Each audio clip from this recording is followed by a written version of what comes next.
It was a Tuesday morning in March 1847 when the discovery was made.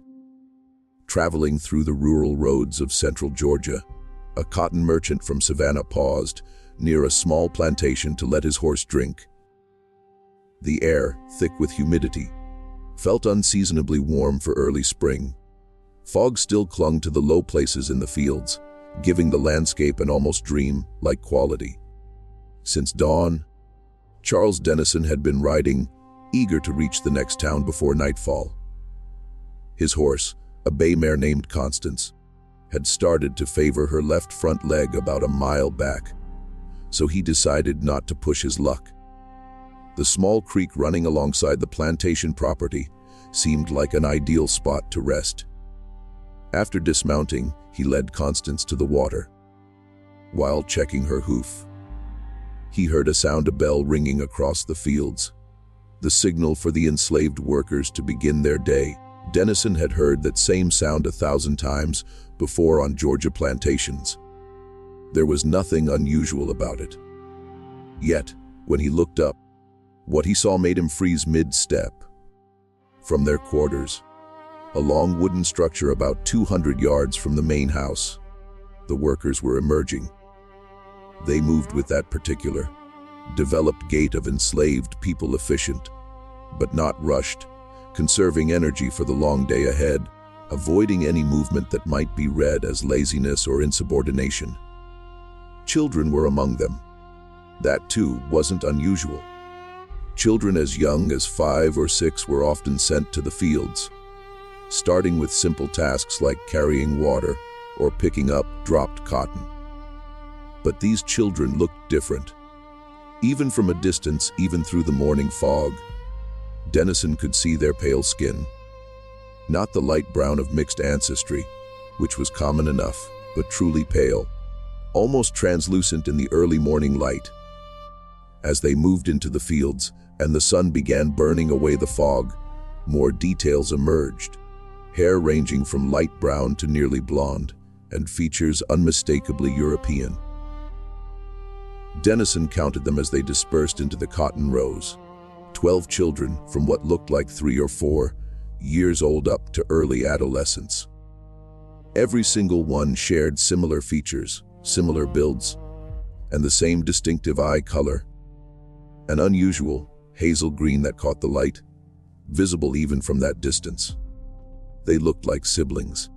They looked as if they all belonged to the same family. And they did. Then an overseer appeared. He was a thick, set man carrying a long stick, not quite a whip, but close enough to serve as a threat. He barked orders, and the children moved faster, taking their positions alongside the adult workers in the fields. The older ones carried baskets. The younger ones followed behind, learning, being trained for the work that would consume their lives. Still holding his horse's hoof, Dennison stood there, trying to process the scene. He had been in the cotton trade for 20 years and had visited dozens of plantations. He had seen enough to understand the system's workings, even if he tried not to think too hard about the human cost behind the cotton bales that made him his living. But this was different. This turned his stomach in a way he couldn't quite explain. He released Constance's hoof. The mare was fine, just a small stone he'd already removed, and led her to a hitching post by the plantation entrance. He needed to know more. He had to understand what he was seeing. By the standards of larger operations, the plantation house itself was modest. 2 stories, painted white wood, a wide porch wrapping around 3 sides. Well maintained but not ostentatious. It was the house of a comfortable man, not wealthy, successful, but not elite. As Dennis approached, a man emerged onto the porch. He was in his early 40s, Dennis guessed, with dark hair graying at the temples and a neatly trimmed beard. He wore a simple white shirt and dark trousers, no jacket despite the morning chill. In his hand was a cup of coffee, steam rising from the rim. The man was watching the fields, watching the workers, watching the children. On his face was an expression that Dennis would later describe as satisfaction. The look of a man surveying his property, his possessions, his investments. "Morning," the man called out, his voice friendly and welcoming. "You look like you could use some coffee yourself. Come on up." Dennison hesitated only a moment, then climbed the porch steps. The man extended his hand. "Horace Crawford," he said. "This is my place. Passing through, I assume." "Charles Dennis, out of Savannah. Cotton merchant. My horse needed water. And I thought I might inquire about purchasing rights to your harvest, if you haven't already contracted with another buyer." It was a lie, or at least partially so. Dennis had come this way hoping to make new business contacts, but stopping at this particular plantation had been pure chance, or perhaps something else, something that felt uncomfortably like fate. Crawford's face brightened. "Always happy to talk business. Come inside. My wife will prepare us a proper breakfast, and we can discuss terms." As Dennison followed Crawford into the house, he glanced back once more at the fields. At the pale-skinned, European-featured children working in the morning sun. At the overseer watching them, stick in hand. At the nightmare hiding in plain sight. Before we continue with the story of what Charles Dennison discovered that morning and the shocking investigation that followed, take a moment to subscribe to our channel if you haven't already. Hit that notification bell so you never miss stories like this one. Stories that reveal the darkest corners of American history. And in the comments, let us know what state or city you're listening from. We love hearing from our audience across the country. Now, let's return to that Georgia plantation, where nothing was quite as it seemed, and where Dennison was about to learn the full extent of what Horace Crawford had built. Inside, the Crawford house was exactly what Dennis had expected: comfortable, but not luxurious, furnished with pieces that spoke of established prosperity rather than new money. To the left, a parlor with a piano that looked like it was actually played, judging by the sheet music stacked on top. To the right, a dining room with a table that could seat 10, though Dennison suspected it rarely hosted that many. Pastoral scenes decorated the walls, generic landscapes sold by merchants from catalogs. Nothing distinctive. Nothing that revealed much about the people who lived there. Crawford led him into the dining room and called out toward the back of the house, "Margaret, we have a guest for breakfast." A woman appeared in the kitchen doorway, presumably Mrs. Crawford, though she looked at least a decade younger than her husband. She was pretty in a faded way, with blonde hair pulled back in a severe bun and a dress that was well made but practical, not fashionable. Her expression was polite but distant, the look of someone who had learned to wear a mask of pleasantness regardless of her true feelings. "Mr. Dennison, a cotton merchant from Savannah," Crawford said. "Charles, my wife, Margaret." She nodded acknowledgement, but didn't extend her hand or smile. "I'll have the girl bring coffee and biscuits," she said quietly, then disappeared back through the doorway. Crawford seemed not to notice his wife's coldness.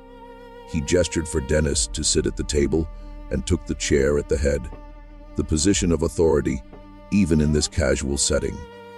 "So, cotton merchant," Crawford said. "You've picked a good year to be in the business. Prices are holding steady and the crop's looking strong.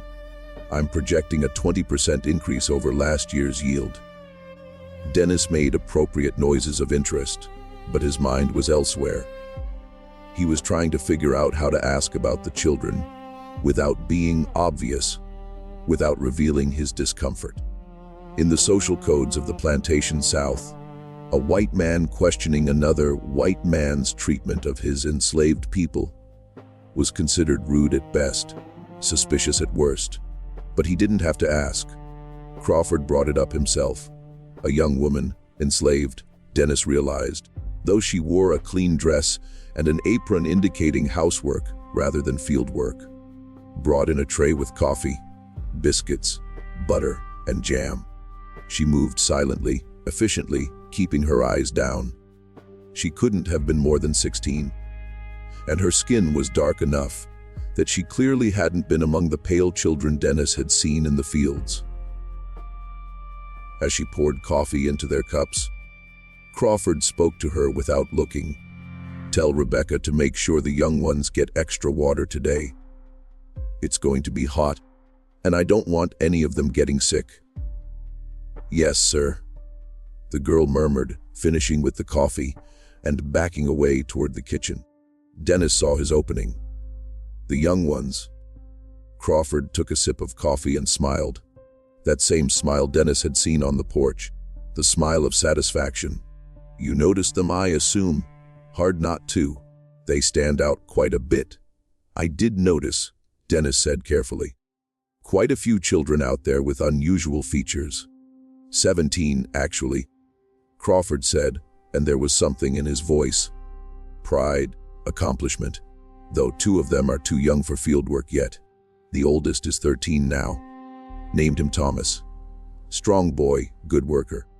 I expect he'll fetch a premium price when I sell him next year. The casual way Crawford said it, "When I sell him next year," made Dennis's hand tighten on his coffee cup. He forced himself to maintain a neutral expression, to keep playing the role of interested merchant. Nothing more. "That's quite a few children," he said.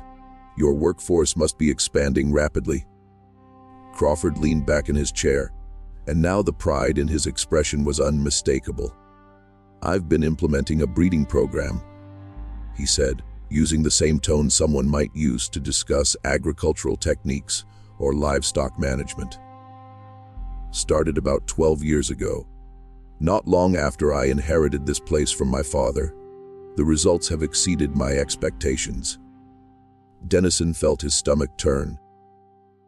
But he forced himself to keep listening, to keep asking questions. He needed to understand the full extent of what was happening here. "A breeding program," he repeated, trying to sound curious rather than horrified. "Exactly. See, most plantation owners don't think strategically about reproduction. They leave it to chance, to natural increase. Whatever happens, happens. But I realized there was an opportunity for deliberate improvement." Crawford warmed to his subject, speaking faster, more animated. "I select specific women, young, healthy, with certain physical characteristics. Light skin is a factor, but more important is bone structure, facial features, overall build, and then I ensure that the next generation carries the traits I want to emphasize." Dennis understood exactly what Crawford was saying, understood exactly what "ensure" meant, but he needed to hear it stated explicitly. "You're saying you father the children yourself?" "Of course," Crawford said, as if it were the most natural thing in the world. "That way I control the bloodline completely. No uncertainty about parentage, no variables I can't account for. And the results speak for themselves. Those children you saw, every buyer who's seen them has been impressed. They pass for white in most contexts, which means they're valuable for housework, personal service, positions where appearance matters. I can get twice what I'd get for a darker field worker." He was describing his own children, 17 of them, as products, as investments, as things to be sold for maximum profit. Dennison tried to imagine what that must be like, growing up knowing your father viewed you as nothing more than property, as livestock to be bred and sold. The psychological horror of it was almost worse than the physical reality. "And the mothers?" Dennis asked, though he wasn't sure he wanted to hear the answer. "How do they respond to this arrangement?" For the first time, Crawford's expression shifted slightly, not to shame or regret, but to irritation, the way someone might react to an unexpected complication in an otherwise successful business venture. "Most accept it," he said. They understand their position, understand that cooperation makes their lives easier. I'm not cruel, Mr. Dennis. I don't beat them unnecessarily. I make sure they're fed adequately during pregnancy, that they have time to recover after birth. Though not too much time, of course. Can't afford to have valuable workers idle. And if they don't accept it, Dennis pressed. Crawford's eyes hardened. Then I make it clear that acceptance isn't optional. I own them, Mr. Dennison. They don't have the luxury of refusal. This is my property, my plantation, my right as their master. The law is quite clear on that point. The brutality of the statement, delivered so calmly, so matter-of-factly, blurred Dennison's vision for a moment with anger. But he couldn't show it. Not yet. Not until he knew more. Until he had evidence. Until he could figure out what, if anything, could be done about this. Margaret Crawford reappeared in the doorway, her face still expressionless. Horace, you have a visitor. Mr. Bennett from town, about the feed order. Crawford stood, his business-like demeanor returning immediately. Excuse me for a moment, Mr. Dennis. Help yourself to more coffee. I'll be right back to discuss the cotton purchase. As Crawford left the room, Dennis sat in silence, trying to process everything he'd just heard. The casual admission of systematic rape, the cold calculation of breeding human beings for profit, the complete absence of shame or recognition that any of this might be wrong. He thought about those children in the fields. 17 of them. 17 lives created not out of love or even desire, but as a deliberate business strategy. Growing up enslaved by their own father, knowing that when they reached a certain age, he would sell them away without hesitation. How many of them knew the truth? How many understood that the man who owned them was also the man who had fathered them? How did you live with that knowledge? Margaret Crawford was still standing in the doorway, watching him. For a moment, their eyes met, and Dennison saw something in her expression, a flash of something that might have been pain, anger, or despair. Then it was gone, replaced by that same blank politeness. More coffee, Mr. Dennison? She asked quietly. No, thank you, he managed to say, then took a risk. Mrs. Crawford, does the minister ever visit the plantation? It was a coded question, a way of asking whether anyone from outside ever witnessed what happened here, whether there was any external oversight or accountability. Margaret's expression didn't change, but her hands clasped in front of her apron tightened slightly. We attend services in town every Sunday, she said. The Reverend considers my husband a pillar of the community, very generous with his donations. Of course he was. Men like Crawford always were. Generosity bought silence, bought complicity, bought the willingness of others to look away from uncomfortable truths. I see, Dennis said. Thank you for the coffee and hospitality. Margaret nodded once and disappeared back into the kitchen, leaving Dennis alone with his thoughts and his growing horror.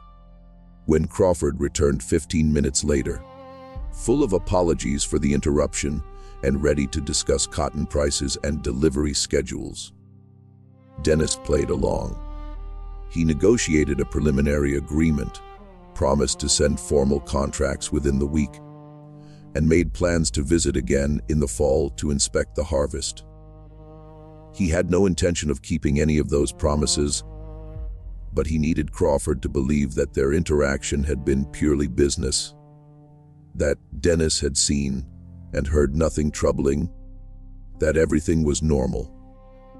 As he rode away from the plantation an hour later, Constance moving at an easy walk beneath him, Dennis kept glancing back at the fields, at the children working in the sun, at the nightmare hiding behind a facade of southern gentility and economic prosperity. He couldn't stop thinking about one detail in particular. When Crawford had mentioned the oldest child, Thomas, aged 13, He'd said he planned to sell him next year. That meant the boy had perhaps 12 more months with whatever family he'd known his entire life. 12 months before he was torn away, sold to strangers, shipped off to some other plantation where he'd spend the rest of his life, among people who had no connection to him, no knowledge of where he came from. And Crawford spoke about it the same way someone might discuss selling a horse or a piece of furniture.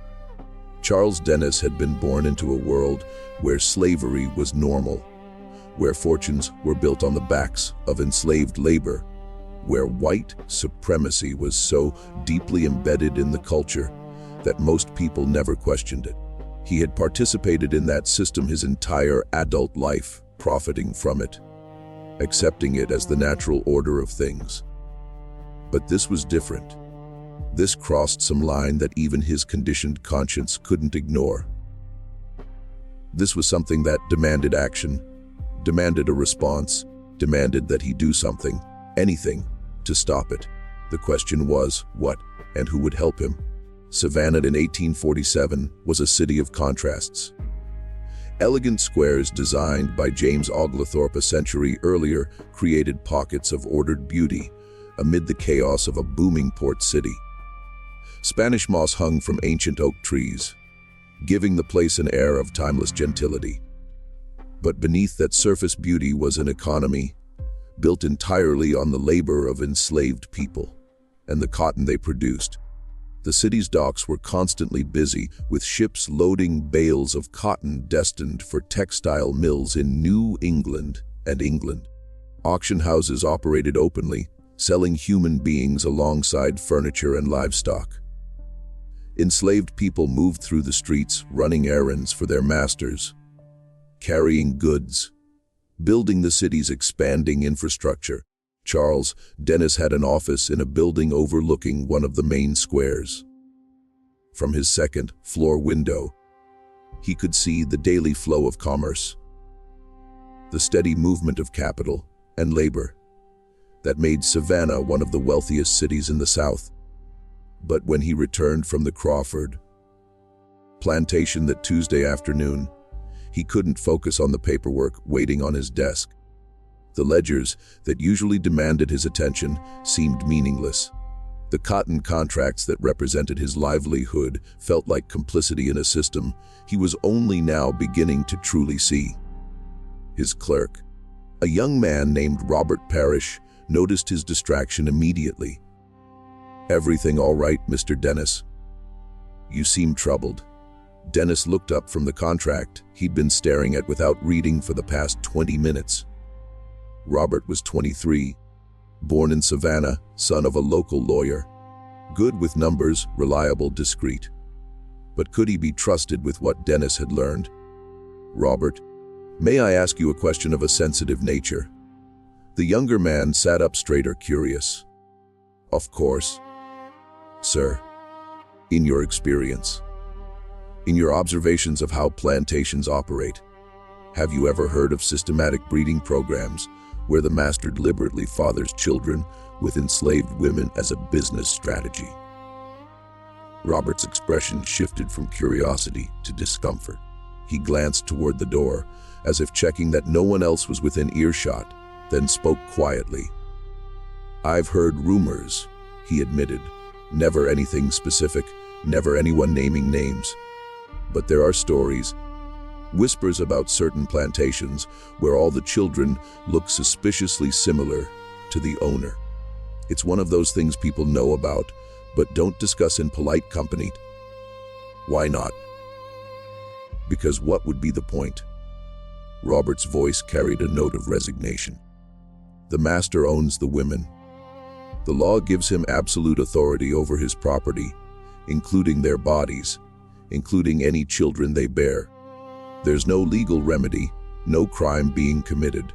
So people ignore it, pretend they don't see it, and life goes on. That doesn't trouble you." Robert was quiet for a long moment. "Of course it troubles me. I'm not a monster, Mr. Dennis, but I'm also not naive. I know how the world works. The entire economy of this region, our livelihoods, our wealth, our society. It's all built on the labor of enslaved people. Once you start questioning one aspect of the system, where do you stop? How do you participate in any of it with a clear conscience? It was the question Dennis had been asking himself all afternoon. Once you saw the system clearly, once you understood its full scope of cruelty, how did you continue to benefit from it? How did you sleep at night knowing your comfort was purchased with other people's suffering? He told Robert about the Crawford plantation, about the 17 children with their pale skin and European features, about Crawford's casual admission of his breeding program, his cold calculation of profit and loss, about the plan to sell Thomas, the oldest child, next year. Robert listened without interrupting, his expression growing more troubled with each detail. "What are you going to do?" he asked when Dennis finished. "I don't know," Dennis admitted. "I was hoping you might have suggestions. You could report it to the authorities and tell them what? That Crawford is fathering children with women he owns. That's not illegal. That Crawford is selling his own children. They're legally considered property, following the condition of the mother. There's no law being broken. Then maybe you need to think about changing the laws. That takes time, years probably. In the meantime, Crawford continues what he's doing, and those children continue to suffer." Robert leaned back in his chair, thinking. There is one person in Savannah who might be able to help. Dr. William Preston. He's been practicing medicine here for 30 years, treats patients on plantations all across the region. If anyone has seen the real conditions, the real costs of the system, it's him. And I've heard he has sympathies that not everyone in Savannah shares. It was a careful way of suggesting that Dr. Preston might be sympathetic to abolition, or at least critical of slavery's worst excesses. In Savannah in 1847, such views had to be expressed carefully, coded in ways that allowed for plausible deniability if questioned by the wrong people. "Do you think he'd talk to me?" "Only one way to find out. His office is on Abercorn Street, 3 blocks from here. But Mr. Dennison, be careful. If you start making inquiries, asking too many questions, people will notice. And if Crawford finds out you're investigating him, there could be consequences. Men like that have friends, connections, power. They don't take kindly to outside interference." Dennis understood the warning, understood the risk he was taking. But he also understood that doing nothing, returning to his normal life, pretending he hadn't seen what he'd seen, wasn't an option. "Not anymore. Thank you, Robert. I appreciate your honesty. What do you want me to tell people if they ask where you are?" "Tell them I'm pursuing a new business opportunity." "Which, in a way, I suppose I am." As Dennis left the office and walked through the streets of Savannah toward Dr. Preston's office, he noticed things he'd somehow managed to overlook for years. The auction house on the corner, where families were being separated and sold to different buyers. The scarred backs visible when enslaved workers bent to lift heavy loads. The careful expressions they wore. Masks designed to hide whatever they actually felt, to show only what their masters wanted to see.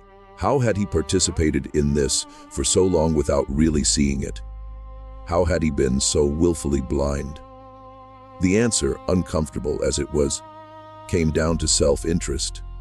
It was easier not to look too closely, easier not to ask difficult questions, easier to accept the comfortable lies about natural hierarchies and civilizing influences, and the burden of uplift.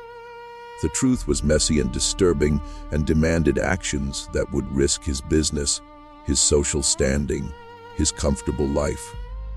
But he had looked, he had seen, and now he couldn't pretend otherwise. Dr. William Preston's office occupied the ground floor of a narrow brick building. A small sign beside the door read simply, "Preston, Physician.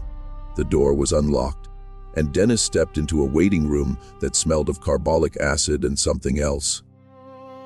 Illness, perhaps, or just the accumulated suffering that any doctor's office inevitably absorbed. An older woman sat behind a desk, sorting through papers. She looked up as Dennis entered. "Do you have an appointment?" "No, but I was hoping Dr. Preston might spare a few minutes." "It's a matter of some urgency.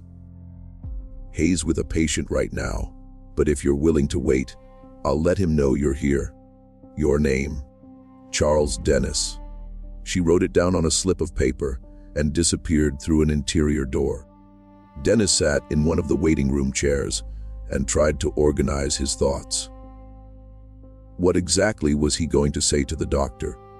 What did he hope to accomplish? He was still trying to figure that out when Dr. Preston appeared.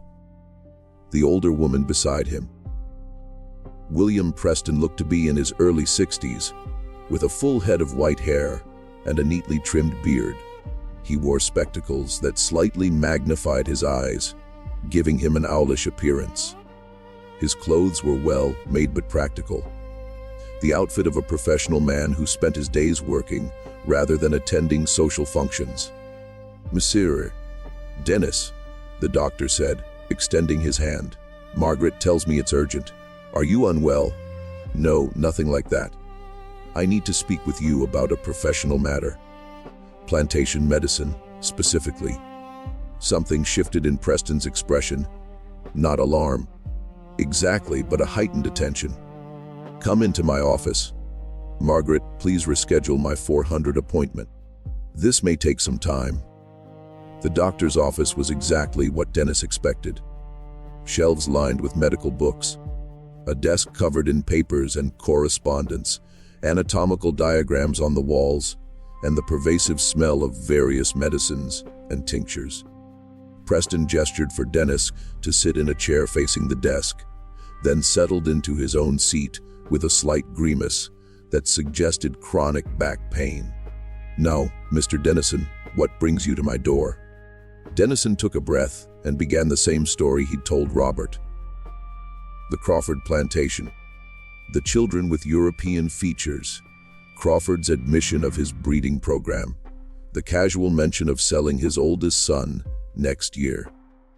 Preston listened without interrupting, his expression growing darker with each detail. When Dennison finished, the doctor was quiet for a long moment, staring at his desk as if gathering his thoughts. "You want to know if what Crawford is doing is illegal?" Preston finally said. "It wasn't a question. I want to know if there's any way to stop him."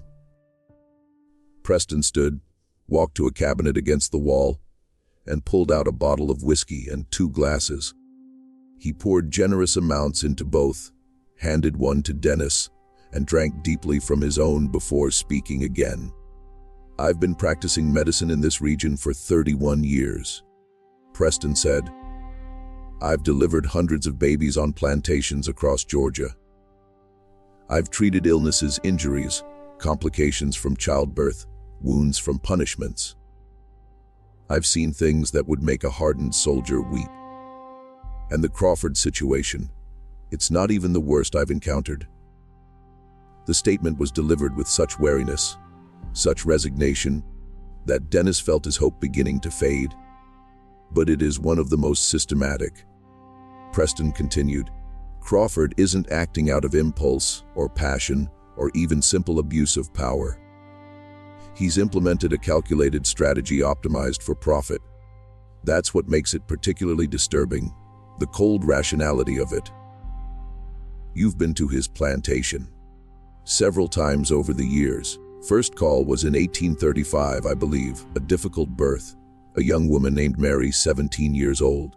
The baby survived, a girl with skin light enough that I knew immediately who the father was. Crawford's eyes. Exactly, no mistaking it. Did you say anything to him?" Preston laughed bitterly. "Say what?" "Congratulations on your daughter. Remind him that she's also his property, that he could sell her or work her, or do whatever he pleased. Because the law gives him that right, I sewed up the woman, made sure the baby was breathing, collected my fee, and left. That's what I did. That's what I've always done. But you kept going back. He kept calling for me. Difficult births, complications, infections. I delivered 6 or 7 of those children myself, maybe more. Lost count after a while. Preston finished his whiskey and poured another. Do you know what the mortality rate is for enslaved women during childbirth, Mr. Dennis? About twice as high as it is for white women. Want to know why? Because they don't get adequate care before birth. They're forced back to work too soon after. And complications that would be treated seriously in a white patient get ignored until they become life-threatening. Is that what happened on the Crawford plantation? Preston's hand tightened on his glass. 3 women died on that plantation between 1835 and 1844. 3 that I know of. All of them within 2 weeks of giving birth. All of them because Crawford insisted they return to field work before they'd properly recovered.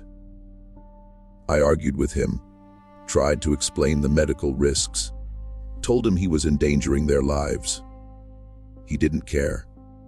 Said he couldn't afford to have valuable workers idle. Said they were exaggerating their symptoms to get out of work.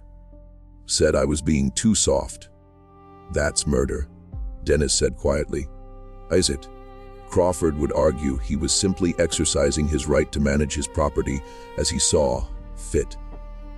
That the women's deaths were unfortunate, but not his fault. Just the natural risks of childbirth. Any lawyer would raise reasonable doubt within minutes. Any jury of his peers, wealthy white men who own slaves themselves, would acquit him without hesitation. Dennison felt his frustration rising. So there's nothing that can be done. No law, no authority, no justice available. I didn't say that. Preston leaned forward. I said a criminal prosecution would fail.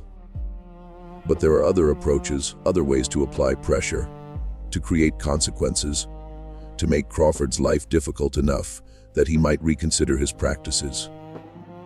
What kind of approaches? Preston stood and walked to his bookshelf, pulling down a worn leather journal. He flipped through pages covered in cramped handwriting, found what he was looking for, and turned the book toward Dennison. I keep records, Preston said. Notes on every patient I treat on plantations.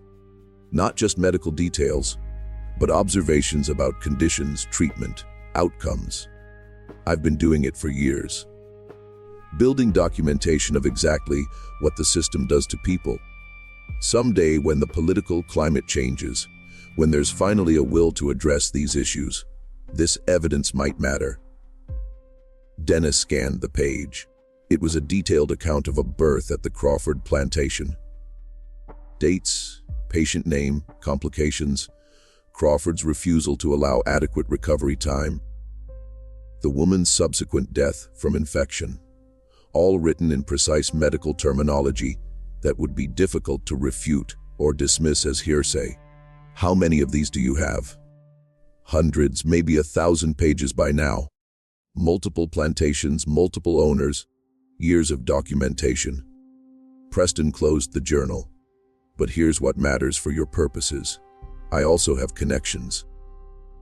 Not the kind of connections that help in polite society, but the kind that might be useful for someone looking to challenge the system. People who help enslaved individuals escape to freedom. People who expose the worst abuses to northern newspapers. People who work in the shadows because that's the only place where justice is still possible. Dennison understood what Preston was suggesting. The Underground Railroad, abolitionist networks. Activities that were not only illegal, but could result in prison time, financial ruin, even violence, if discovered. You're talking about breaking the law. I'm talking about following a higher law than the one written in Georgia's legal code. Preston met his eyes steadily. The question is whether you're ready to take that step. Because once you start down this path, There's no going back to comfortable ignorance. You'll have made an enemy of Crawford and everyone like him. You'll have risked everything you've built. Are you prepared for that? Dennis thought about those children in the fields, about Thomas who had 12 months left before Crawford sold him away, about the mothers who died because Crawford valued cotton more than human life, about the systematic, calculated cruelty hiding behind a veneer of Southern gentility. "Yes," he said, "I'm prepared. Tell me what I need to do." What Charles Dennison was about to uncover would lead him into the darkest corners of Georgia's plantation system and into an underground network of resistance that risked everything to fight back. If you're as captivated by this true historical mystery as we are, hit that like button now and drop a comment telling us what you think should happen to Horace Crawford.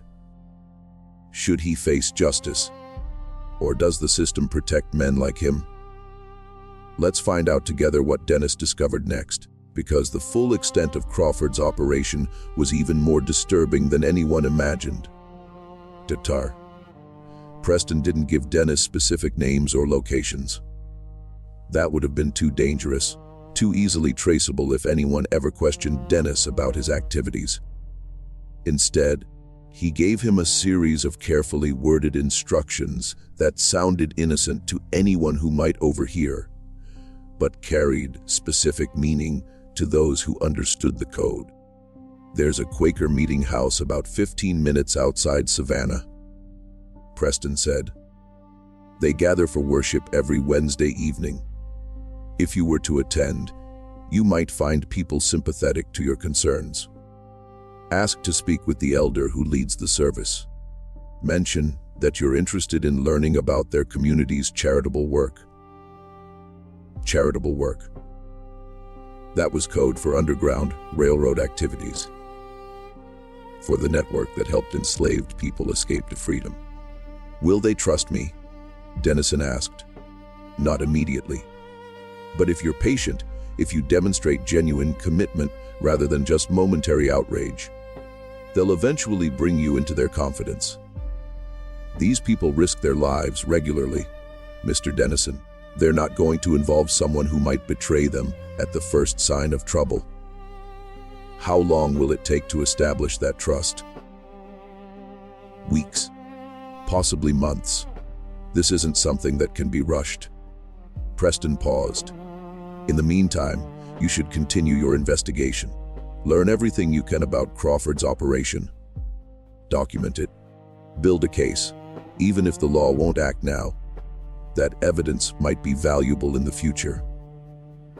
And it will help the network understand what they're dealing with, what risks they'd be taking to intervene." Dennis nodded. "What specifically should I be looking for?" "Financial records, if you can access them. How much Crawford paid for the mothers, how much he's received from selling the children. That establishes the profit motive, makes it clear this isn't just abuse but calculated exploitation. Birth and death records, if they exist. Testimony from people who've witnessed conditions on the plantation. Other doctors, merchants who visited, even enslaved people from neighboring properties who might have information. And most importantly, find out where Crawford sells the children when they reach selling age. Who buys them? Where do they go? If we can establish a network of buyers who specifically purchase these light-skinned children, we might be able to apply pressure from multiple directions." It was a daunting list, the kind of investigation that would normally require official authority and legal resources. But Dennis had something else: motivation, connections in the merchant community, and the ability to travel throughout the region without raising suspicion. "One more thing," Preston said as Dennison was preparing to leave. "Be very careful. Crawford isn't stupid. If he suspects you're investigating him, if he thinks you pose a threat, he'll act to protect himself. These people have no qualms about violence when their interests are threatened. Document everything. but don't let him know what you're doing." That night, Dennis couldn't sleep. He lay in his bed in his comfortable Savannah townhouse, staring at the ceiling, thinking about those children. What were they doing right now? Sleeping in rough quarters, exhausted from a day of labor under the brutal sun. Did they dream of freedom? Or had they never known anything else, never imagined life beyond the boundaries of Crawford's property? He thought about Thomas, the 13-year-old boy Crawford planned to sell. Did Thomas know yet? Had Crawford told him? Or would it be a surprise? Men showing up one morning to take him away from everyone he'd ever known. How did you process that? The knowledge that your own father considered you property, worth less than the price of a good horse. Around 300 in the morning, Dennis gave up on sleep. He lit a lamp, found paper and ink, and began making notes. Everything he remembered from his visit to the Crawford plantation, every detail of his conversation with Crawford, every observation about the children, the property, the conditions. It wasn't much yet, just preliminary notes. But it was a start. The beginning of a record that would grow over the coming weeks and months into something substantial, something damning, something that might, if he was lucky, make a difference. The following Wednesday, Dennis attended the Quaker meeting house outside Savannah. It was a simple building, plain wood construction without the ornamentation that decorated most churches in the region. About 20 people were gathered inside when he arrived, sitting in silence on benches arranged in a square around an empty center space. The silence was unnerving at first. Dennis was used to church services with sermons, hymns, structured liturgy. But the Quakers simply sat waiting for the Spirit to move someone to speak. Minutes passed with nothing but the sound of breathing and the occasional creak of the wooden benches. Then an older man stood. He was tall, thin, with a long beard and clothes that were well made but deliberately simple. When he spoke, his voice was quiet but carried easily in the silent room. "Friends, I've been thinking about the passage from Isaiah. Learn to do right, seek justice, defend the oppressed, take up the cause of the fatherless, plead the case of the widow." We are called to do more than merely believe in justice. We are called to act. It was a careful statement, one that could be interpreted as general religious encouragement or as something more specific, a reference to their illegal activities helping enslaved people escape. After the meeting ended, Dennis approached the older man who'd spoken. "I'm new to the area," he said, using the script Preston had given him. "I'm interested in learning about your community's charitable work." The man looked at him for a long moment, assessing. "And why is that?" "Because I've recently become aware of suffering that I can no longer ignore, and I've been told your community takes that calling seriously. We do what we can, where we can, as our conscience demands." The man extended his hand. "I'm Nathan Garrett. Perhaps you'd like to stay for our fellowship meal. We can discuss our various efforts."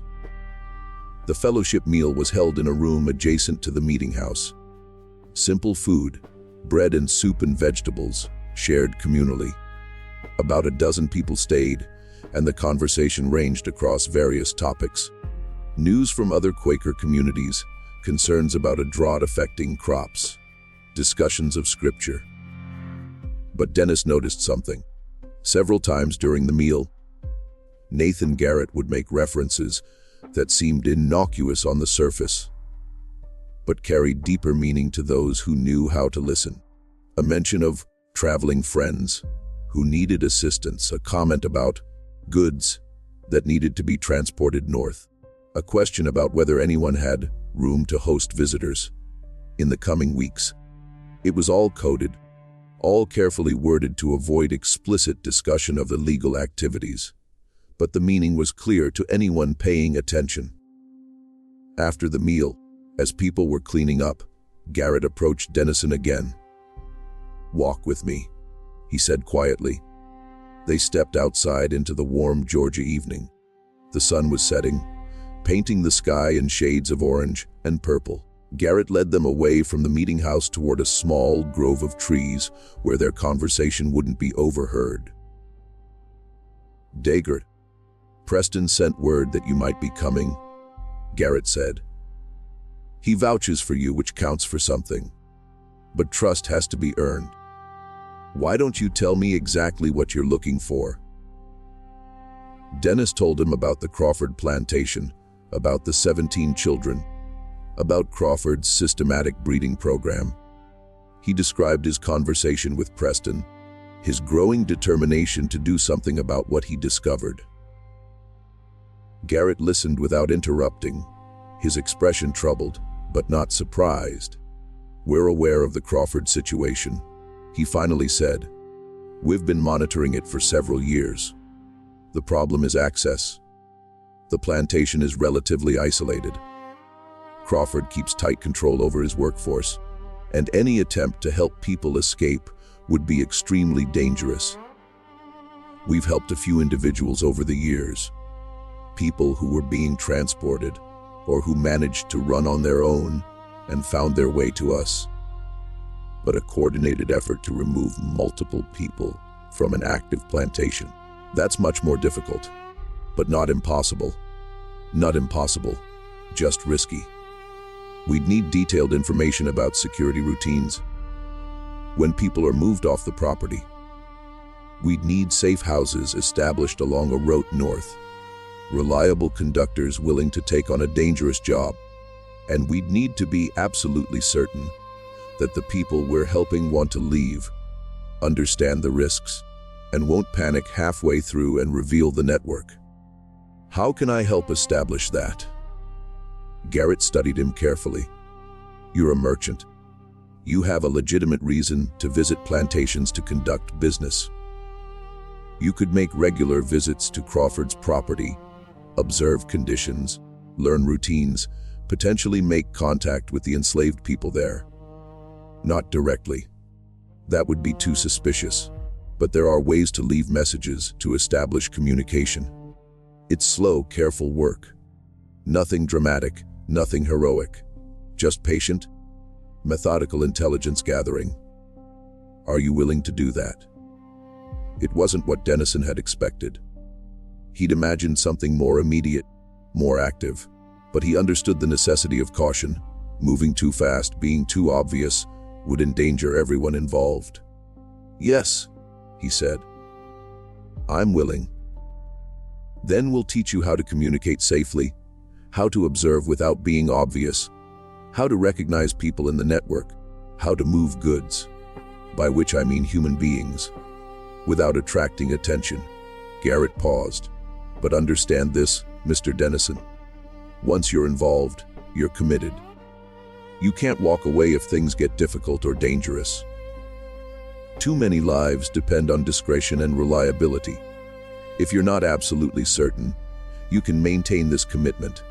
Tell me now, and we'll part as friends with no hard feelings." Dennis thought about his comfortable life in Savannah, his business, his social standing, his freedom to come and go as he pleased. Everything he was risking by joining this network, everything he stood to lose if he was caught. But he also thought about those children, about Thomas with his 12 months of freedom, left before Crawford sold him away, about all the people suffering in silence while men like Crawford profited from their exploitation. "I'm certain," he said. "Tell me what I need to do." Over the following weeks, Dennis became a student of the Underground Railroad network operating in Georgia. He learned that it was far more organized than he'd imagined, with established routes, safe houses, carefully vetted conductors, and sophisticated communication methods. Messages were passed through coded letters that looked like ordinary business correspondence. A letter mentioning 5 bales of premium cotton ready for transport actually meant 5 people ready to travel north. expecting rain delays, meant increased patrols or danger on a particular route. Prices remained favorable, meant it was safe to proceed. Safe houses were maintained by people across the social spectrum, Quakers primarily, but also free black families, sympathetic white merchants, even a few slave owners who'd become disillusioned with the system. Each house knew only the locations immediately before and after its own position in the network, limiting the damage if anyone was captured and forced to reveal information. Conductors were the most valuable and most dangerous role. These were people who actually guided escapees from one safe house to the next, traveling at night, avoiding main roads, constantly alert for patrols or slave catchers. Most conductors were themselves formerly enslaved, people who escaped north and then returned south repeatedly to help others. The risks they took were extraordinary. Dennis began making regular trips to the Crawford plantation, using the pretense of negotiating cotton purchase agreements. On each visit, he observed more details. He learned that Crawford employed 2 overseers, one for the fields, one for the house and grounds. He noticed that security was tightest at night, but relaxed somewhat on Sundays, when Crawford and his family attended church in town. He identified potential opportunities. Once a month, Crawford sent a wagon to town for supplies, usually accompanied by 2 or 3 enslaved people who did the loading. That represented a potential window, a time when people were off the plantation property and might be helped to disappear during the trip. But the challenge was making contact with the enslaved people themselves, communicating the possibility of escape without alerting Crawford or his overseers. That required patience and subtlety. He found his opportunity through a woman named Rebecca, the one who worked in the house, serving meals. She was young, dark-skinned, and moved with the careful invisibility that enslaved people developed to avoid attention. But Dennis had noticed something. When she served food, when she cleaned rooms, her eyes were always watching, always observing. She was intelligent, alert, and carefully hidden behind a mask of subservience. On his 4th visit to the plantation, while Crawford was occupied elsewhere, Dennis deliberately left a folded piece of paper under his coffee cup. On it, he'd written a simple message in small, neat handwriting: "Friends wait north. If you wish to travel, leave a blue ribbon on the fence post by the main road." It was dangerous. If the wrong person found the note, if Rebecca reported it to Crawford, Dennison would be arrested immediately. But he had to take the risk. Without contact, without communication, all his planning was meaningless. 3 days later, when he rode past the Crawford plantation on another business trip, he saw it. A small piece of blue fabric tied to the fence post, barely visible unless you knew to look for it. Rebecca had found the note, and she wanted to leave. Establishing communication with Rebecca was just the beginning. Dennis needed to understand how many people might want to escape, whether they understood the risks, and whether they'd be able to maintain the discipline necessary for the journey north. He passed another message during his next visit, this time hidden inside a newspaper he left in the kitchen.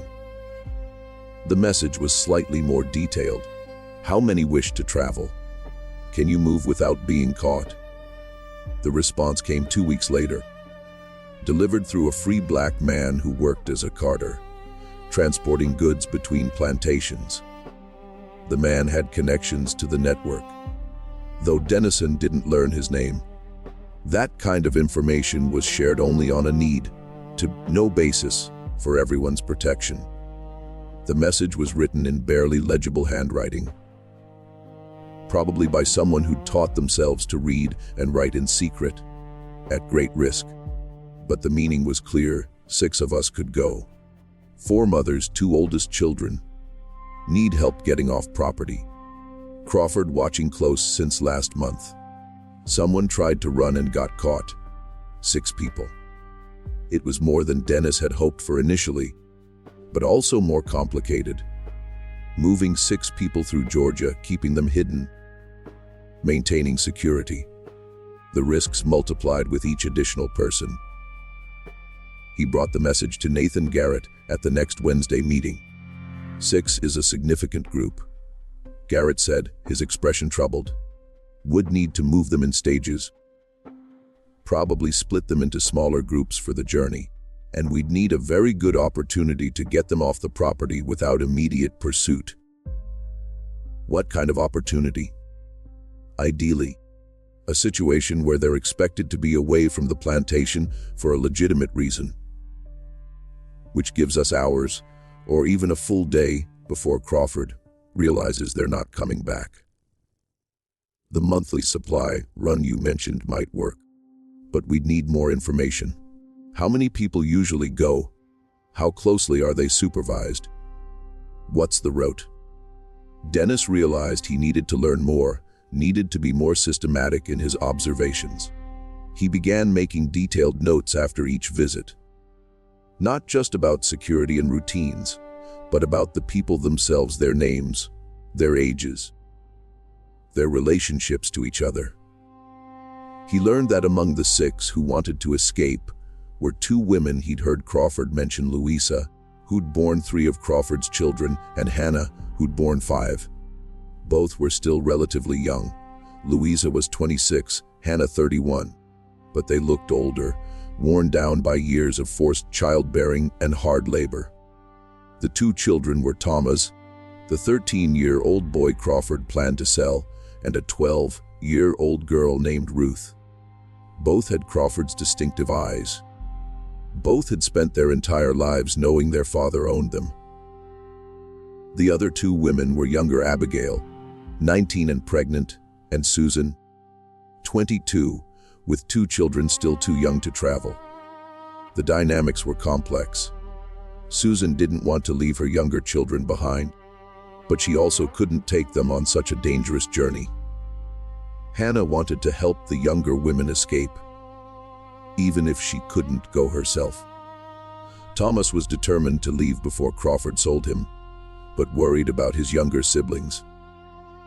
It was exactly the kind of complicated, emotionally fraught situation that made Underground Railroad work so difficult.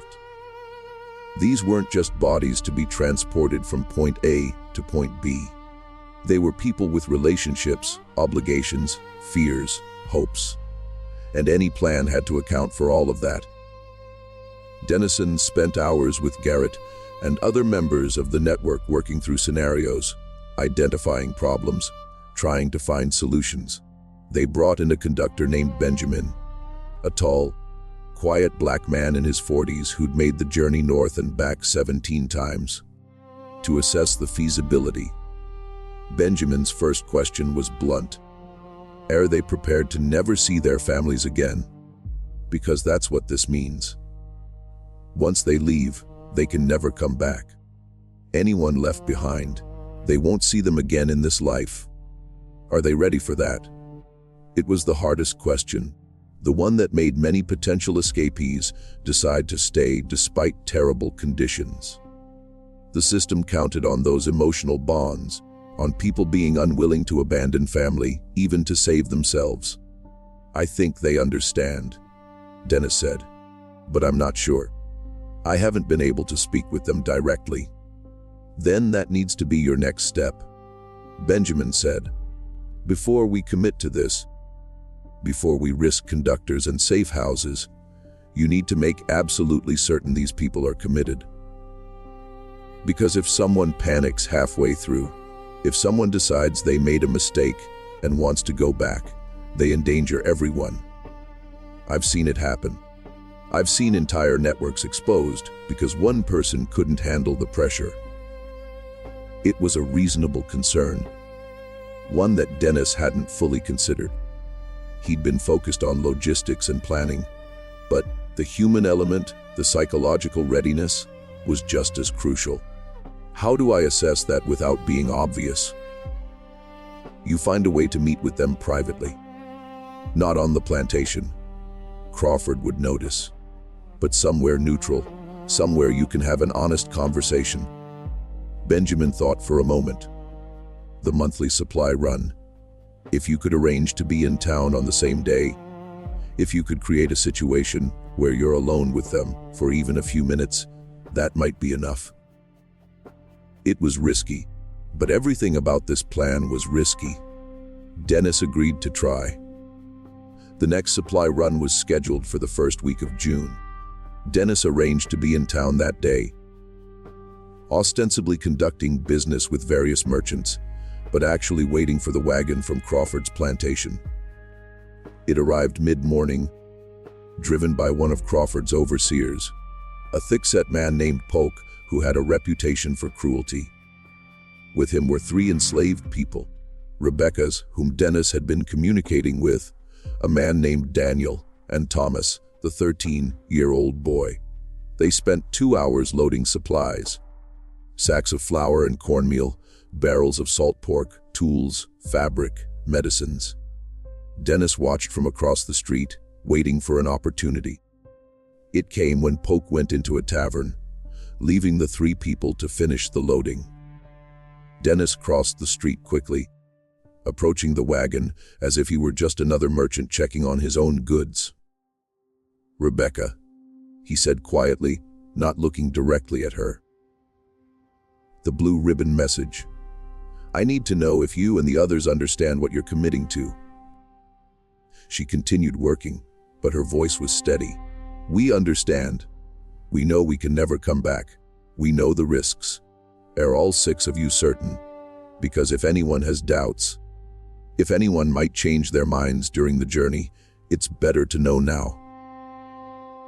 Thomas, loading a barrel onto the wagon, spoke without turning around. "We're certain.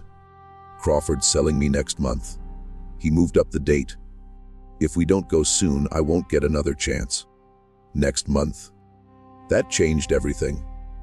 They'd been planning to wait until July, when conditions might be more favorable, but if Thomas was being sold in June, they'd have to move faster.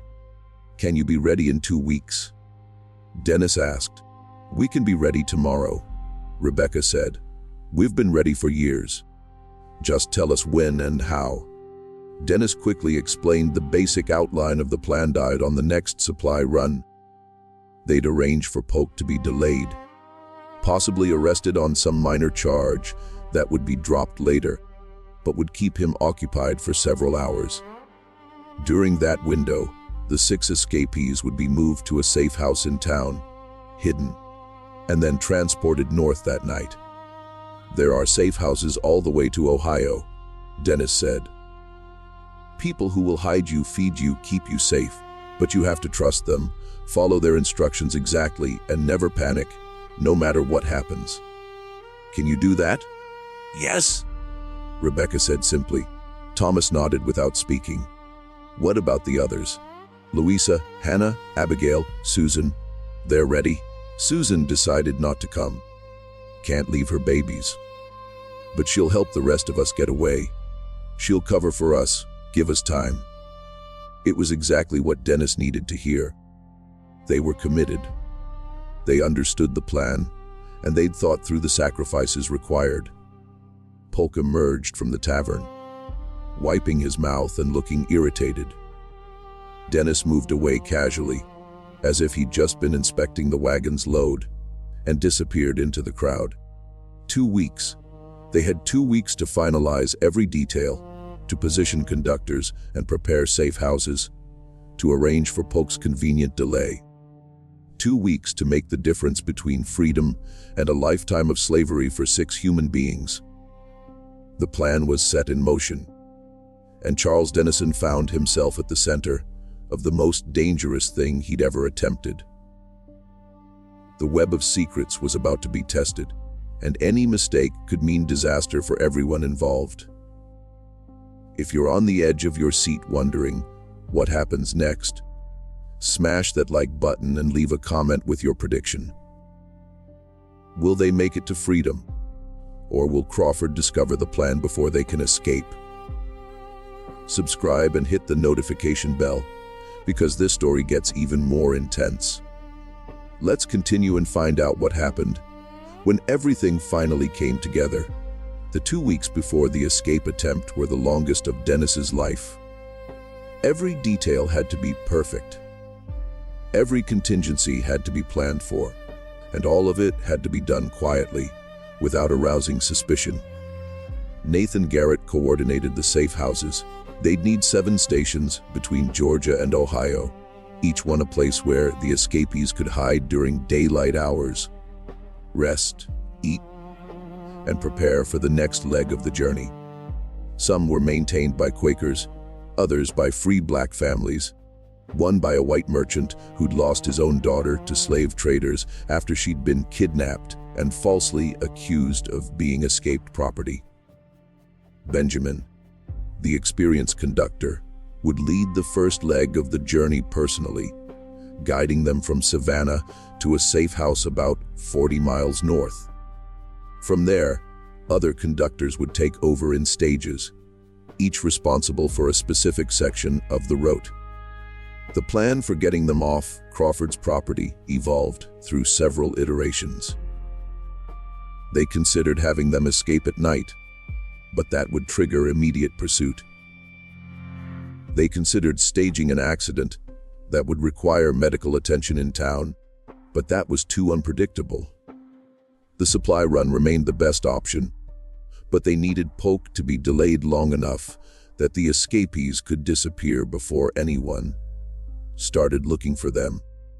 The solution came from an unexpected source, a local sheriff's deputy named Marcus Reed, who had his own reasons for disliking Crawford. Reed's sister had worked as a governess for a wealthy family in the region and had witnessed Crawford's treatment of the women on his plantation. The experience had disturbed her enough that she'd eventually quit her position and moved to Charleston, but not before telling her brother what she'd seen. Reed couldn't arrest Crawford. The man hadn't broken any laws, but he could help delay Polk on the day of the supply run by conducting a very thorough inspection of the wagon, looking for contraband or stolen goods. It was a weak pretext, but it would buy the necessary time. "I can give you 2 hours," Reed said when Dennison met with him privately. "Maybe 3 if I really drag out the inspection and then have to file paperwork. But after that, Crawford will start asking questions, and I'll have to let Polk go." 2 hours should be enough, Dennison said. "By the time Polk realizes people are missing, they'll be well hidden. And if Crawford suspects I helped them escape, he'll have no proof. You were just doing your job, conducting a routine inspection. Anything that happened after that isn't your responsibility." Reed didn't look entirely convinced, but he agreed to the plan. Like everyone else involved, he was taking a significant risk for the sake of people he'd never met, people he had no obligation to help beyond the basic human recognition that what was happening to them was wrong. Dennison marveled at that, at the courage of ordinary people, willing to break the law, risk their livelihoods, potentially face imprisonment, all because their conscience demanded it. It challenged his previous assumptions about morality and self-interest, about what people would do when pushed to make real choices rather than just express abstract principles. He also had to prepare his own affairs in case something went wrong. He drafted a letter to his clerk, Robert, to be opened only if Dennison was arrested, explaining what he'd been doing and why. He made arrangements for his business to be sold if necessary, with proceeds going to support Underground Railroad activities. He wrote a will leaving everything to his brother in Boston, with specific instructions that none of it should go to anyone still involved in the slave trade. Margaret, his housekeeper, a free black woman who'd worked for him for years, noticed his preparations and confronted him one evening. "You're planning something dangerous," she said. It wasn't a question. Dennis considered lying but decided she deserved the truth. He told her about Crawford, about the escape plan, about the risks involved. Margaret listened without interrupting, her expression unreadable. When he finished, she was quiet for a long moment. "My mother was born enslaved," she finally said. "She escaped when I was 3 years old, brought me with her. We traveled for 6 weeks, hiding during the day, moving at night, never staying anywhere long enough to feel safe. There were people who helped us. White people, black people, people who had no reason to help except that they believed slavery was evil. Without them, I'd still be someone's property, or more likely, I'd be dead. So whatever you're doing, whatever risk you're taking, you're doing the right thing. And if there's any way I can help, you let me know." It was more than Dennis had expected, more than he dared hope for. He asked if she knew anyone in Savannah who might be willing to house the escapees for a few hours between when they left the supply wagon and when they could be moved to the first official safe house. "I know several people," Margaret said. "I'll make arrangements. You just get them to town safely." Everything was coming together. The plan was as solid as they could make it. The date was set June 14, 1847, the next supply run, the day when 6 people would risk everything for a chance at freedom. Dennis visited the Crawford plantation one final time, 3 days before the escape attempt. He needed to confirm that nothing had changed, that Crawford wasn't suspicious, that the 6 escapees were still committed and ready. The visit was tense. Crawford seemed distracted, irritable. At one point, he mentioned that one of his enslaved workers had been caught trying to smuggle a letter off the property. "Had to make an example," Crawford said casually. 20 lashes. Can't allow that kind of behavior. Let one person get away with secret communications, and soon everyone's doing it. Dennis felt his stomach drop. Had Rebecca been caught? Had their plan been exposed? But Crawford continued talking about cotton prices and didn't mention Rebecca specifically. When she served coffee later that afternoon, Dennis saw no signs of injury, no indication that she'd been the one caught. Still, the incident was a reminder of how dangerous this was, how quickly everything could go wrong. As he was leaving, Dennison managed to pass one final message to Rebecca. Just 2 words, written on a slip of paper tucked under a plate. "Still ready." He received his answer the next day when he rode past the plantation. The blue ribbon was back on the fence post, exactly where it had been the first time. They were ready. Now all they could do was execute the plan and hope that luck was on their side. June 14, 1847, dawned hot and humid, the kind of day that made even simple movement exhausting. Dennis was awake before sunrise, reviewing the plan one more time, checking every detail. The supply wagon would leave Crawford's plantation around 800 a.m., arriving in Savannah by 10:30 or 1100. Deputy Reed would intercept them shortly after arrival, beginning his inspection and holding poke until at least 100 p.m. During that window, the 6 escapees would be moved to Margaret's friend's house, a free black woman named Catherine who lived on the outskirts of town. They'd hide there until nightfall, then be transferred to the first official safe house by 10:00 p.m. Benjamin would meet them there, and the journey north would begin. Simple in theory, terrifyingly complex in execution. Dennis positioned himself near the town square, where he could observe the supply wagon's arrival without being obvious. He pretended to be reviewing paperwork, conducting business with merchants, just another day for a cotton trader. The wagon appeared at 10:47 a.m. Polk was driving, looking bored and irritable in the heat. On the wagon were Rebecca, Thomas, Daniel, and, Dennis counted carefully, 3 other people he hadn't seen before. 6 people total. All the escapees were on the wagon. That simplified things considerably. Deputy Reed appeared almost immediately, walking up to the wagon with the official bearing of someone conducting routine business. "Need to inspect your cargo," Reed said loudly enough for Dennis to hear. "New regulations about transporting goods into the city. You'll need to unload everything for examination." Polk's protest carried across the square. "This is ridiculous. We make this run every month and never." "You can file a complaint with the sheriff if you'd like," Reed interrupted. "After I complete my inspection. Now start unloading." The performance was perfect. Reed managed to sound both bureaucratic and slightly apologetic. The classic stance of someone just doing their job, even though they agreed it was probably unnecessary.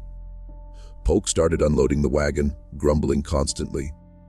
The 6 enslaved people helped, moving goods into neat stacks that Reed examined with exaggerated thoroughness. Dennison watched, forcing himself to breathe normally, to not show any signs of the nervous tension gripping his chest. An hour passed. Reed was dragging out the inspection beautifully, finding minor issues with packaging, requiring documentation that Polk didn't have, suggesting they might need to hold the entire shipment pending verification. At 12:15, Polk finally snapped. "I need to find a privy," he told Reed. "You keep inspecting. They'll help you."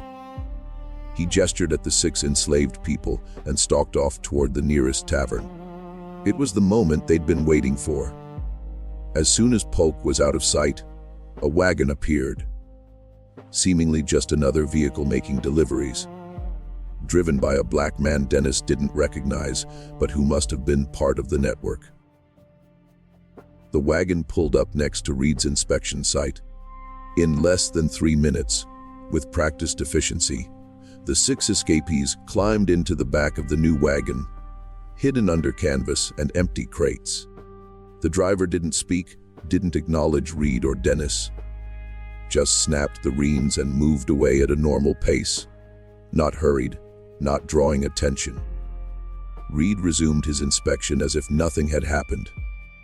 When Polk returned 20 minutes later, Reed was examining a barrel of salt pork with great concentration. "This packaging doesn't meet current standards," Reed said. "I'm going to have to file a report. You and your workers can reload the approved items, but this barrel will need to stay here pending review."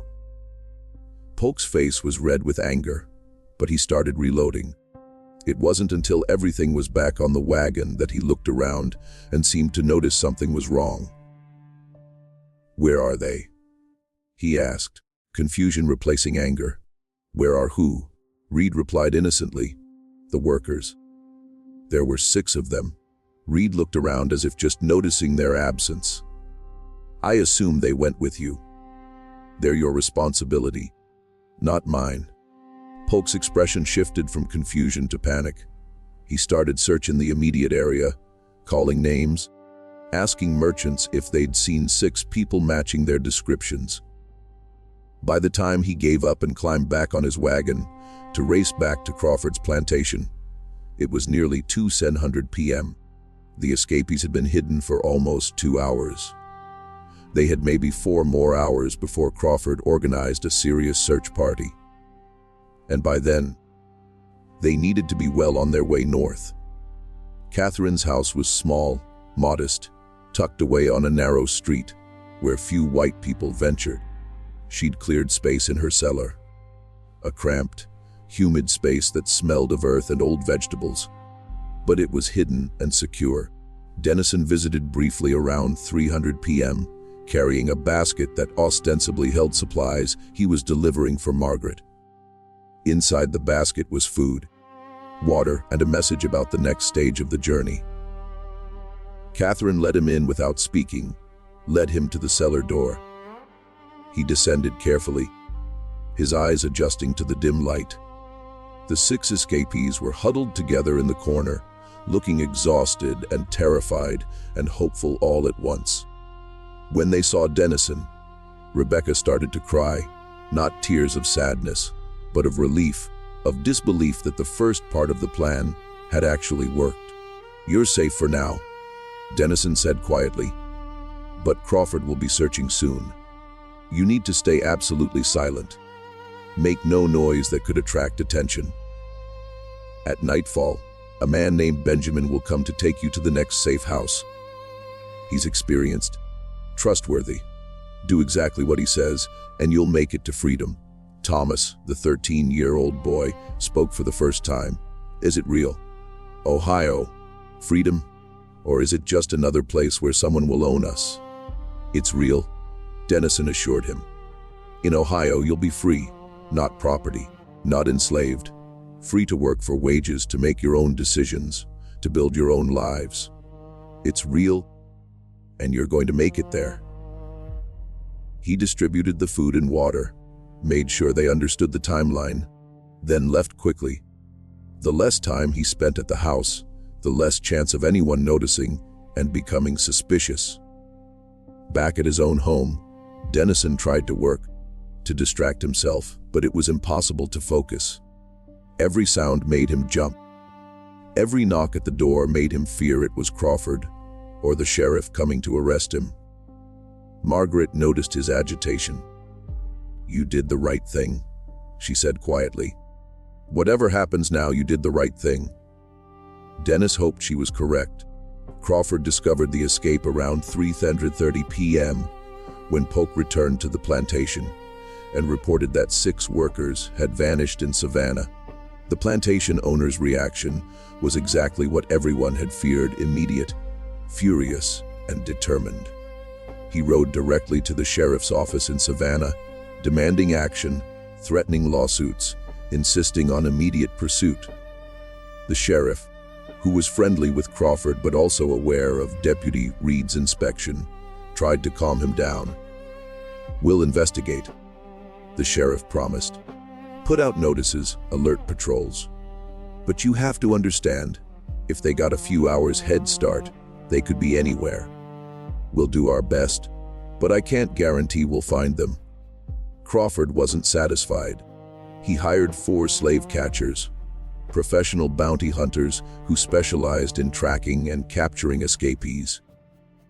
These men were notorious for their brutality, their willingness to use violence, their success rate. They began their search immediately, questioning people in Savannah, looking for anyone who'd seen 6 people matching the escapees' descriptions. They visited the docks, thinking the escapees might try to board a ship. They checked the roads leading north, looking for tracks or signs of passage. But the Underground Railroad network had been operating in Georgia for years. They knew how to hide people, how to mislead searchers, how to create false trails that led nowhere. By the time darkness fell and Benjamin came to collect the escapees from Catherine's cellar, the slave catchers were 20 miles away, following a deliberately planted rumor that someone had seen a group matching the description heading west toward Alabama. Benjamin loaded the 6 people into a covered wagon designed to look like a typical merchant's transport. Hidden compartments beneath false floors provided cramped but effective concealment. Unless someone specifically knew what to look for, the wagon appeared to be carrying nothing but ordinary goods. The route north took them through back roads and small towns where the network had established relationships. At each stop, they transferred to a different conductor, a different vehicle, sometimes traveling by wagon, sometimes on foot, once by boat along a river that formed part of the route. The journey was grueling. They traveled mostly at night, hiding during daylight hours in barns, cellars, attics, anywhere that offered concealment. They endured days of hunger when safe houses were too risky to approach. They suffered through rainstorms, heat, exhaustion, the constant terror of being discovered. But they kept moving north, through Georgia, through Tennessee, through Kentucky. Each mile was a mile closer to freedom, a mile farther from Crawford's reach. Dennis received coded updates through the network. Goods proceeding as planned. Package reached 3rd station. Delivery expected on schedule. It took 18 days to reach Ohio, 18 days of constant movement, constant fear, constant hope. On July 2nd, 1847, 6 people who'd been enslaved their entire lives crossed into free territory. They stood on Ohio soil, legally beyond Crawford's reach. And for the first time in their lives, they were free. Benjamin sent word back to Georgia. Delivery complete. All packages safely arrived. When Dennis received the message, he wept. Not just with relief, though that was part of it, but with something else.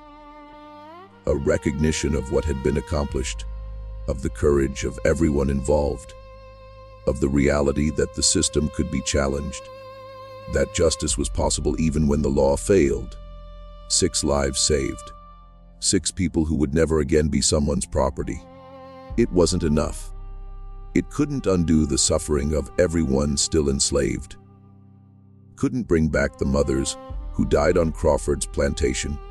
Couldn't erase the childhood trauma of growing up owned by your own father. But it was something. It was proof that resistance was possible. That individual actions could make a difference. That moral courage still mattered in a world that often seemed determined to crush it. 6 people made it to freedom, but the consequences were far from over. Crawford's reaction to the escape would be brutal, and the investigation into who helped them would threaten everyone involved. If this story is giving you chills, hit that like button right now and drop a comment telling us what you think happened next. Did Crawford discover who helped them escape? And what about all the people left behind on his plantation? Subscribe to our channel and ring that notification bell, because what happened next would expose Crawford's crimes to the entire nation. Let's continue with this powerful, true story. Crawford's rage at losing 6 of his enslaved workers, including his oldest child, the boy he'd planned to sell for significant profit, was spectacular and terrible. The people remaining on his plantation bore the brunt of his fury. He increased security dramatically, hired additional overseers, instituted harsher punishments for minor infractions. He interrogated everyone, trying to find out if anyone had helped the escapees, if anyone had known about the plan. Susan, the woman who decided not to escape because she couldn't leave her young children, was subjected to particularly brutal questioning. Crawford suspected she knew something, suspected she might have helped the others. When she maintained she knew nothing, he didn't believe her. She was sold 2 weeks later, separated from her children, sent to a plantation in Alabama. It was punishment, pure and simple. Crawford's way of making an example, of showing what happened to anyone he suspected of disloyalty. 3 other enslaved people were sold in the following month. Families torn apart, people shipped to different states. Crawford didn't need evidence of wrongdoing. Suspicion was enough. Fear was the tool he used to maintain control, and he wielded it without mercy. But Crawford's problems were only beginning. The 6 escapees reached settlements in Ohio, where abolitionists helped them establish new lives, and those abolitionists recognized the propaganda value of their stories. Within weeks, Louisa and Hannah were being interviewed by abolitionist newspapers across the North. They told their stories in detail, how Crawford had systematically impregnated them, how he'd fathered 17 children and treated them all as property, how mothers had died from being forced back to work too soon after childbirth. The accounts were published in Pennsylvania, New York, Massachusetts, Ohio. They were reprinted in pamphlets, cited in speeches, used as evidence of the moral bankruptcy of the entire slave system. The Georgia Breeder became a shorthand reference in abolitionist circles. Crawford's name became synonymous with the worst excesses of plantation slavery. His face was caricatured in political cartoons. His actions were denounced from pulpits and lecture halls across the North. At first, Crawford tried to fight back. He published denials in Georgia newspapers, claiming the women were lying, insisting he'd always treated his enslaved workers humanly according to the customs of the region. He threatened lawsuits against northern publications for defamation, but the details were too specific, too well documented, to be easily dismissed. Dr. Preston, emboldened by the publicity, provided copies of his medical records to abolitionist organizations, confirming the births, the deaths, the timeline that Louisa and Hannah described. Other witnesses came forward, merchants who'd visited the plantation, neighboring plantation owners who'd observed Crawford's practices. Even Margaret Crawford, his wife, gave a statement through her lawyer, expressing her disgust at her husband's actions and requesting a legal separation. The social consequences were severe. Crawford found himself ostracized in Georgia society. His church asked him to stop attending services. Business partners began distancing themselves. The careful social networks that plantation owners relied on began excluding him. By September of 1847, Crawford's reputation was in ruins. He was still wealthy, still owned his plantation, and the people enslaved there, but he'd been transformed from a respected member of the community to a pariah. His name a byword for cruelty and moral corruption. Theodore Walsh, the district attorney Dennis had met with months earlier, saw an opportunity. With public attention focused on the case, with Crawford's reputation destroyed, Walsh brought forward new legislation addressing the exploitation of enslaved women. The legislation was modest, full of loopholes, carefully worded to avoid challenging the fundamental legality of slavery, but it required documentation of all births on plantations, mandated basic medical care for enslaved women before and after childbirth, and created penalties for deliberate negligence that resulted in death. It was the barest minimum, a tiny step that did almost nothing to address the systemic brutality of the institution. But in the context of Georgia in 1847, even that tiny step represented a significant shift. An acknowledgement that even within the framework of slavery, there were limits to what society would tolerate. The legislation passed in November, opposed by many plantation owners but supported by enough moderate voices that it became law. It was named, unofficially, the Crawford Act, a permanent reminder of the man whose actions had made it necessary. For Dennis, the months following the escape were nerve-wracking. Crawford's slave catchers investigated everyone who'd been in Savannah the day of the escape, everyone who might have helped. Dennison was questioned twice, but his role as a cotton merchant gave him plausible reasons for being in town, and he'd been careful not to be seen directly interacting with the escapees. Deputy Reed also faced scrutiny, but his story held up. He'd been conducting a routine inspection, nothing more. If people had wandered away during that time, that wasn't his responsibility. The network remained hidden. None of the safe houses were exposed. None of the conductors were identified. The Underground Railroad continued its work, helping dozens more people escape. Over the following years, Dennis continued his involvement, though more carefully now. He provided financial support, helped identify opportunities for escapes, served as a liaison between the network and people willing to help. He never again participated directly in an escape, but he remained committed to the cause. He also continued building his case against Crawford, documenting the plantation owner's activities, collecting testimony, preserving evidence. He didn't know if it would ever be useful, but he felt compelled to create a record, to make sure that someday, when people looked back on this period, they would understand what had happened, who had been responsible, what the true cost had been. Crawford never recovered his reputation. He continued operating his plantation until 1851, but profitability declined as he struggled to maintain workforce numbers and faced increasing difficulty conducting business with his ostracized status.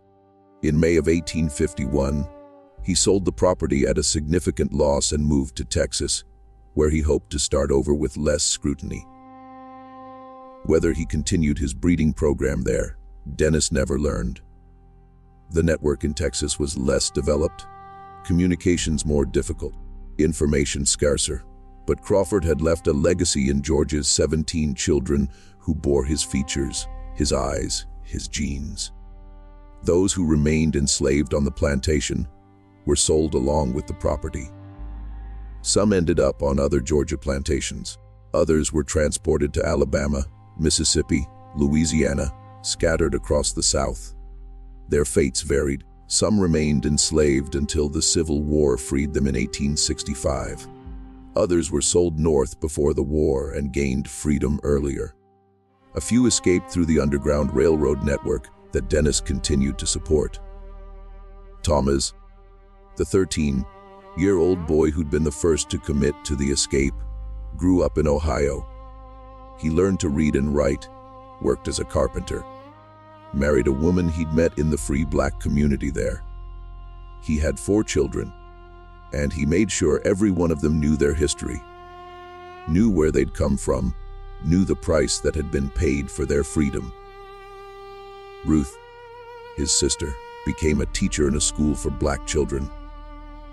She wrote about her experiences, growing up enslaved by her own father, trying to help others understand the psychological complexity of that situation, the ways it damaged people beyond physical suffering.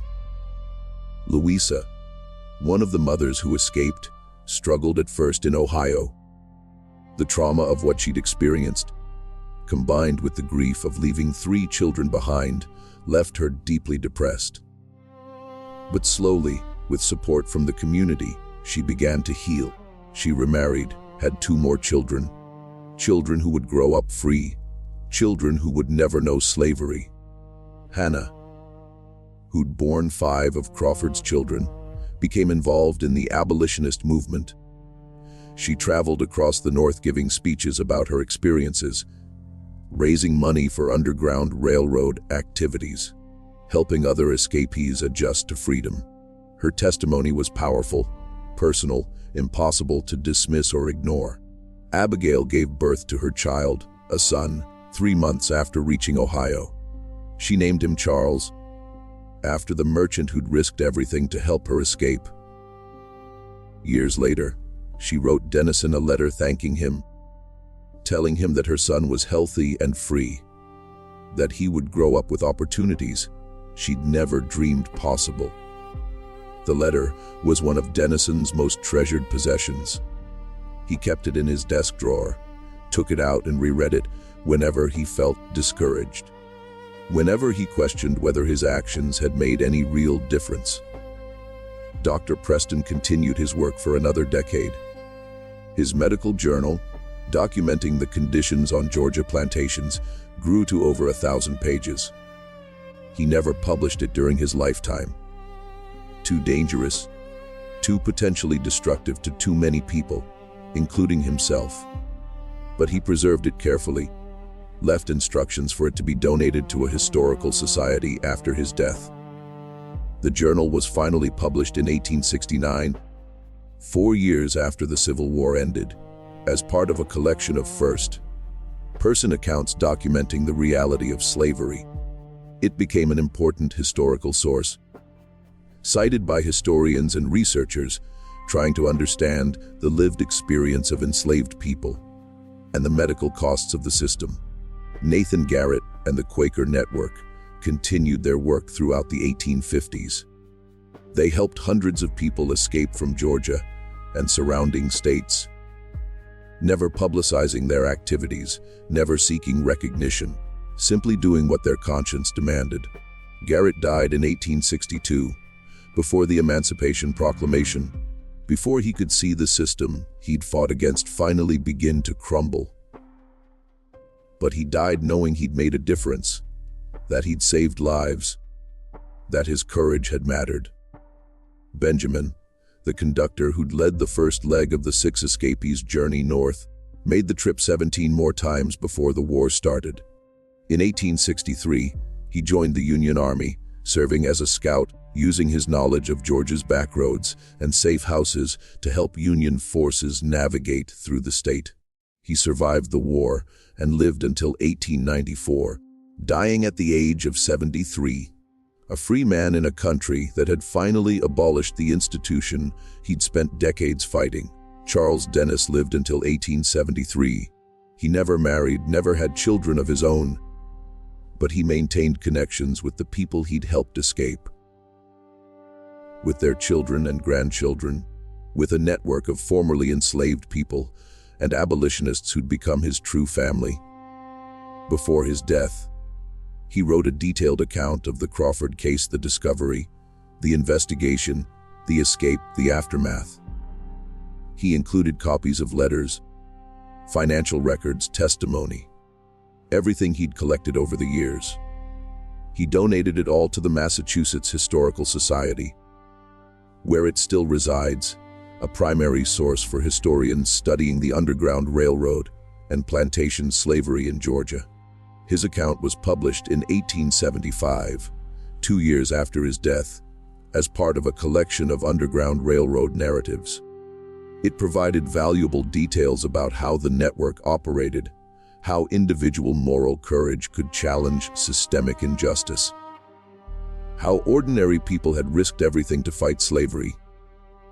As for the children Crawford had fathered, those 17 lives he'd created as property, as investments, as commodities, most of them survived to see emancipation in 1865. A few had already died by then, claimed by disease or accident, or the general brutality of enslaved life. But the majority lived to experience freedom, to build lives as autonomous human beings rather than someone's property. One of them, a woman named Martha, who'd been born on the plantation in 1846, wrote an autobiography in 1891.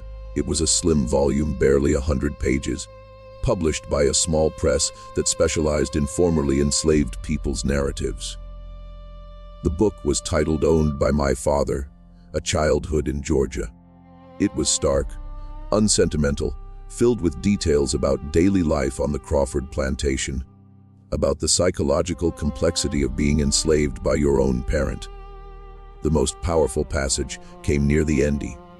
People ask me if I hated him. I tell them hate is too simple a word for what I felt. He was my father. He was my owner. He gave me life. He stole my childhood. He made sure I had enough to eat because I was valuable property. He sold my older brother when I was 7 years old. How do you hate someone who exists in all those roles at once?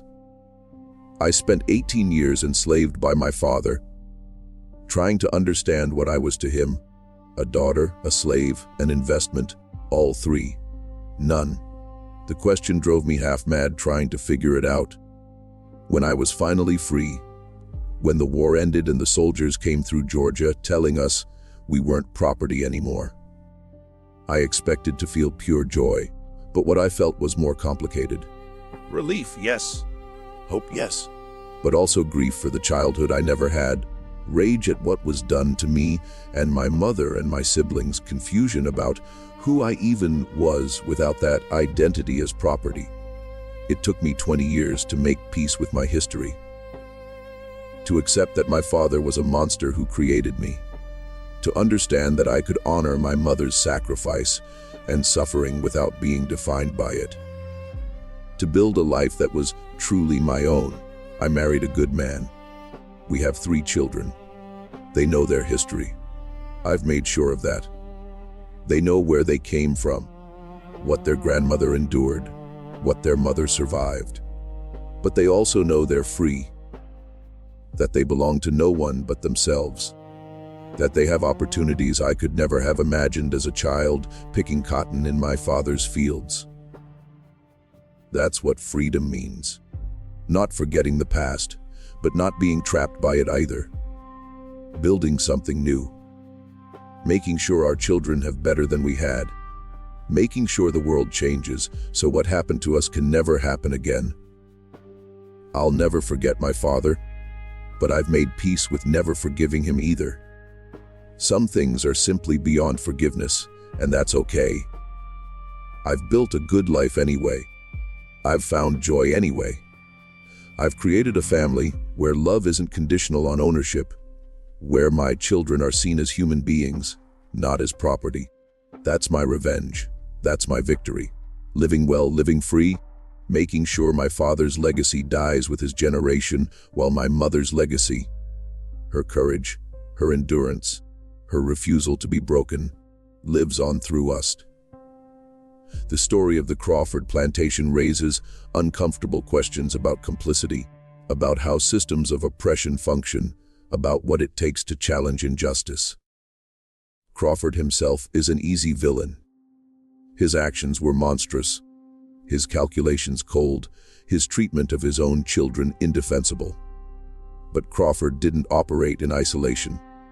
He existed within a system that enabled and protected him, a legal structure that classified human beings as property, an economic system that profited from their labor, a social structure that looked away from abuses, as long as they happened on private property. All the people who knew or suspected what Crawford was doing but said nothing. The neighbors who noticed but didn't speak up, the merchants who conducted business with him, the church members who sat beside him in pews. They were complicit, too. Not in the same way Crawford was guilty, but complicit nonetheless in a system that made his actions possible.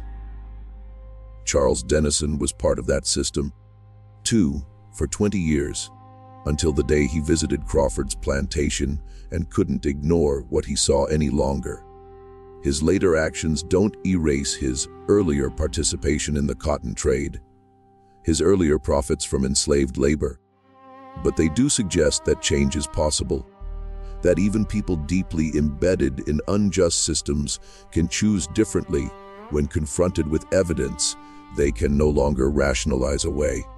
The Underground Railroad network demonstrated what moral courage looks like in practice, not graphic gestures or heroic speeches, but patient, dangerous, unglamorous work. People like Nathan Garrett, Benjamin, Catherine, Margaret, Dr. Preston, they risked everything repeatedly, not for recognition or reward, but because they believed slavery was wrong and they refused to be bystanders. The 6 people who escaped, Rebecca, Thomas, Ruth, Louisa, Hannah, Abigail, demonstrated different kinds of courage. The courage to hope for something better. The courage to risk death for freedom. The courage to leave behind people they loved, because staying meant accepting slavery forever. And the people left behind, Susan, who couldn't leave her young children, the other mothers and siblings who remained enslaved, demonstrated yet another kind of courage, the courage to endure, to survive, to maintain humanity and dignity in a system designed to strip both away.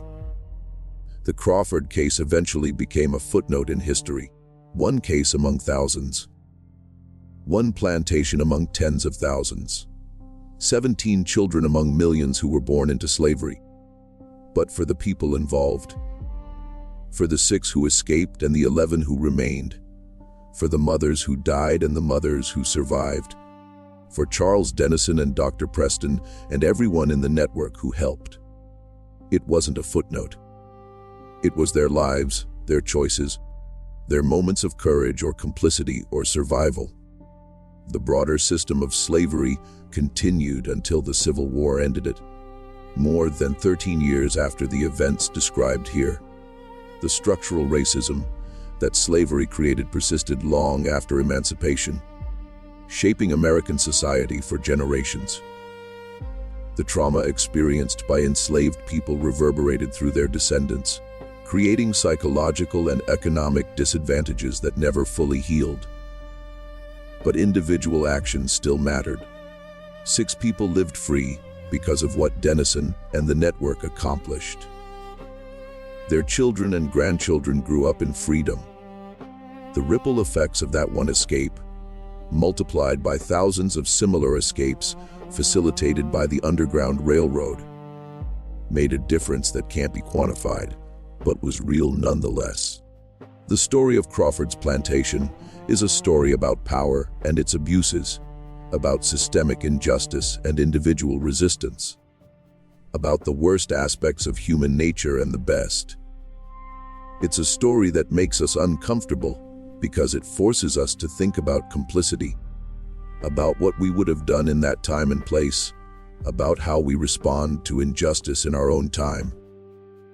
It's a story without easy answers, without simple heroes and villains, or rather, with a clear villain in Crawford, but with everyone else existing in moral complexity, making imperfect choices in an impossible situation. It's a story that happened, not a legend, not a myth, but documented history. People lived these events. People suffered, fought, escaped, survived, died. Their lives mattered. Their stories matter. Their choices, for good or ill, shaped the world we inherited. And perhaps that's the real lesson, that history isn't abstract. It's made of individual choices, individual moments of courage or cowardice, individual decisions to challenge injustice or look away. The people in this story weren't fundamentally different from us. They faced their moral tests, their moments of choice. We face ours. How we respond defines who we are, just as their responses defined who they were. The circumstances change, but the fundamental questions remain the same. What do we do when confronted?